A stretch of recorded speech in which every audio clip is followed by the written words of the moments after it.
வணக்கம். சோலை சாய் சமையலேருந்து இந்திரா பேசுகிறேன். இன்றைய வீடியோவில் 10 நிமிஷத்தில் ஈவினிங் ஸ்நாக்ஸ் மெது பக்கோடா செய்யலாம்.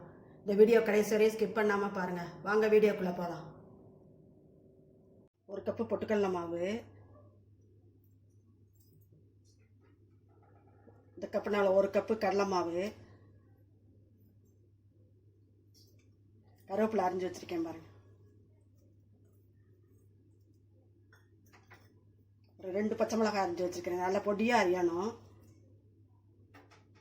1/2 டீஸ்பூன் காஷ்மீரி மிளகாத்தூள், கொஞ்சமாக மிளகாத்தூள் போட்டால் போதும். மஞ்சத்தூள் லைட்டாக, 2 வெங்காயம் உப்பு போட்டு பெசரி வச்சுருக்கேன் பாருங்கள். தண்ணி விடுன்னு சொல்லிட்டு இதை போட்டுக்குவோம். இதுலேயே உப்பு இருக்குது, அதனால் பார்த்து போட்டுக்கணும். உப்பை பிசைஞ்சு பார்த்துட்டு போட்டுக்கலாம்.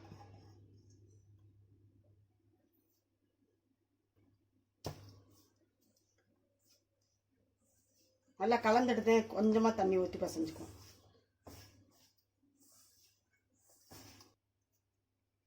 கொஞ்சமாக பெருங்காயத்தூள் போட்டுக்கலாம். தேவையான அளவு உப்பு போட்டுக்கலாம்.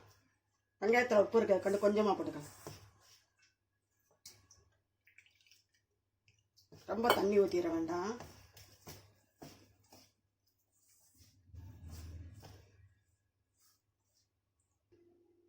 ரெண்டு ஸ்பூன் பச்சரிசி மாவு போடணும்.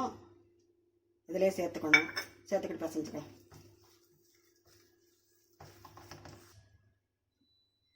நல்லா பிசைஞ்சிட்டோம். இந்த பக்குவத்துக்கு பிசையணும். எண்ணெயில் உருட்டி போட்டுக்கலாம்.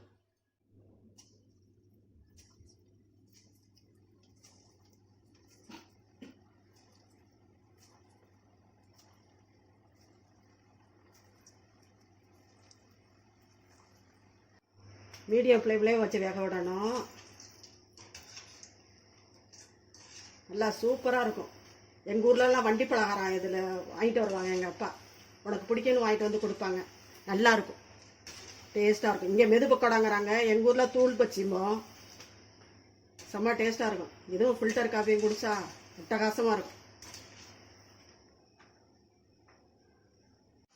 இந்த மெது பக்கோடாவுக்கே பொட்டுக்கடலை மாவு சேர்க்குறது தான். வெறும் பொட்டுக்கடலை மாவும் சேர்க்கலாம், இல்லாட்டி பாதி பாதி சேர்க்கலாம்.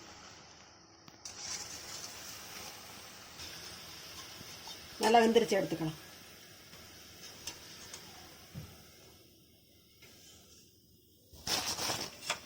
இதே மாதிரி எல்லாத்தையும் போட்டு எடுத்துக்குவோம். மெது பக்கோடா நீங்களும் செஞ்சு பாருங்கள். செஞ்சு பார்த்துட்டு கமெண்ட்ஸில் சொல்லுங்கள். பிடிச்சிருந்தா மறக்காமல் சோலை சாய் சமையலுக்கு சப்ஸ்கிரைப் பண்ணுங்கள். நன்றி, வணக்கம். அடுத்த வீடியோவில் பார்க்கலாம்.